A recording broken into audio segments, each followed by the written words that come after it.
rebranding efforts, like the National Council for a New America. Its GOP party took place in Virginia this weekend.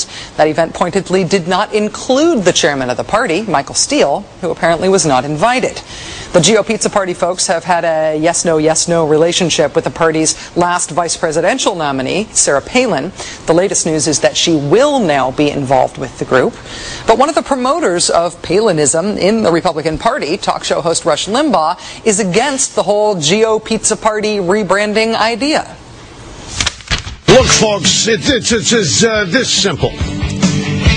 We do not need a listening tour. We need a teaching tour. That is what the Republican Party or slash the conservative movement needs to focus on. Listening tour ain't it. Teaching tour is more apt. Those 80% of Americans who don't identify as Republicans right now, they don't need to be listened to. They need to be talked to. What we're seeing right now is a Republican Party that is fragmented and probably still fragmenting, and it will probably be that way for a while. This is early days in their rebuilding.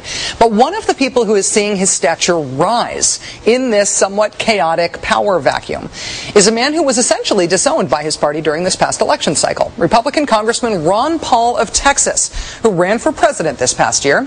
After being excluded from some of the Republican primary debates, Ron Paul held his own Ron Paul convention at the same time as the Republican National Convention, which drew 10,000 supporters in Minneapolis. It was not an adjunct event for the Republican Convention. It was a competing event. The first sign that Congressman Paul might be being brought back into the fold may have been the Republican embrace of the Tax Day Tea Parties last month. Tax Day protests in the theme of a Tea Party are very much associated with Ron Paul supporters, some of whom were slightly miffed to see that message being co-opted by national Republican figures. And now, Dr. Paul himself seems to be getting more attention on the Hill personally and in terms of policy. Consider his recent bill to audit the Federal Reserve. It's called the Federal Reserve Transparency Act of 2009. It now has 124 co-sponsors in Congress and counting.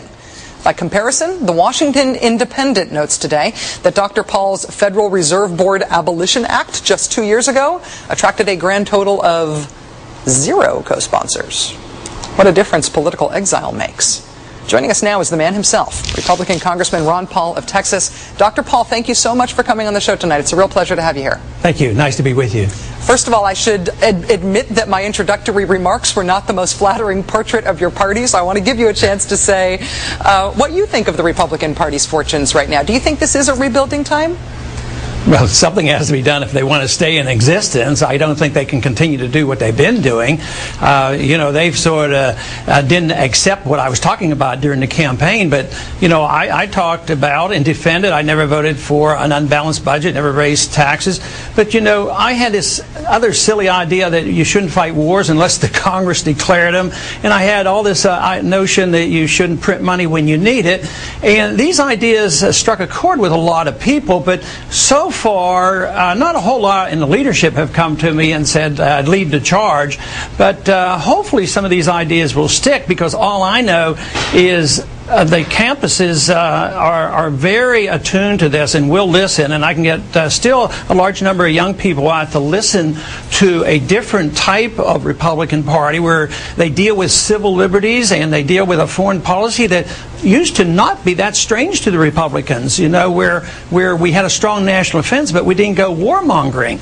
And that used to be, always the Democrats that did that, but now it looks like both parties endorse these things. So if you truly want to be interested in civil liberties, protection of civil liberties, if you want a foreign policy built on common sense and not telling people what to do and bombing them if they don't do what we want, and having come up with some common sense and say, well, you just can't print money when you need it, all of a sudden these things do make a lot of sense, whether they're Republican or Democrat. I think there is a revolution going on in ideas, but a true revolution has to be pervasive enough to infiltrate into both political parties. And I'm very proud that I have about 14 at least of Democrats who are on that bill dealing with the Federal Reserve, and I think I'm going to get a lot more. Dr. Paul, in asking you about the Republican Party, you're pointedly using the word "they" to talk about them, and I imagine that's not an accident. Do you think about?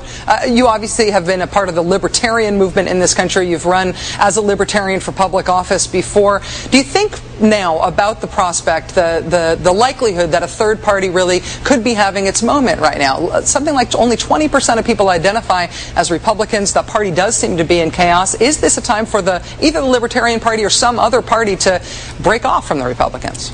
Well, I think politically speaking, in terms of the need for one, yes, it exists, but the bias is so much against it. There's no competition. You know, we go and die overseas claiming we're spreading democracy, but you know, if you come to the conclusion, which I have and many others have in this country, that you elect Republicans to balance the budget and it doesn't happen, you elect Democrats to change foreign policy, it doesn't happen. We only have one party and they write all the rules, so it's very hard to get on the ballot. You spend most of your money trying to get on ballots. And do you think anybody would have noticed me last year if I'd have been running third party? No, I had to do it within a larger structure.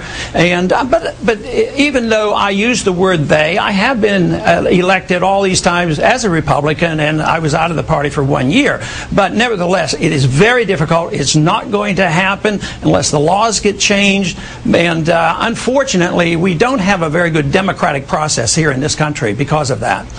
Dr. Paul, I wanted to ask you about one figure specifically who is trying to be part of the Republican rebuilding, rebranding effort right now, and that's Newt Gingrich. And he is somebody who has actively worked against you in the past. He supported a challenge to you in your district in Texas.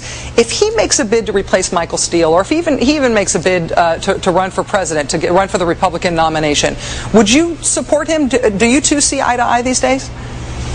No, not really. His policies are very much opposite of mine. I mean, he's very much of an internationalist when it comes to foreign policy. He believes in a lot of that. He's never had an interest in monetary policy. And I remember early in his career, he took a more sensible approach about, you know, the allowing medicinal use of marijuana and letting the states make these decisions. But now his attitude is not that way. And these are the kind of issues that young people are interested in, and that's why the Republican Party can't reach the college kids with the current status quo of the party. They need to change their attitude about personal liberties. If they talk about personal freedoms, they have to believe in it, you know. And if they talk about it, you know, not policing the world and no nation building, you just can't get in office and do exactly the opposite. But no, Newt and I are, you know, friendly. We talk to each other, and I'd be pleased to debate him on foreign policy or something. But no, he wouldn't be my candidate for the presidency. It would be more of the same. He's had his chance, and you know, there was no Republican revolution from '94 on. There wasn't any after the year 2000. So that is the shame. The Republicans had good rhetoric about limiting government. Nothing happened, and that's how they lost their credibility. But now they said, well, we didn't act like Democrats, and now so we have to be like Democrats. Democrats get in and they say, well, we got to appease the right wing of the Republican Party, so they start acting like Republicans. So I would say they ought to live up to their true beliefs. Just believe in freedom and believe in the Constitution. Believe me, this country would be a lot better off if we just dealt with it in a simple fashion as that. Believe in freedom. That's what built this country. We don't have to decide which country to invade next. I mean, that's preposterous. Or which new welfare programs that we have to have. But I just don't think that either party right now offers a whole lot to the American people who want to see some really serious changes. Republican Congressman Ron Paul of Texas, who more than any other sitting Republican politician right now has galvanized and inspired a broad-based movement of young people. Congratulations on your success, sir, and thanks for your time tonight. Thank you very much.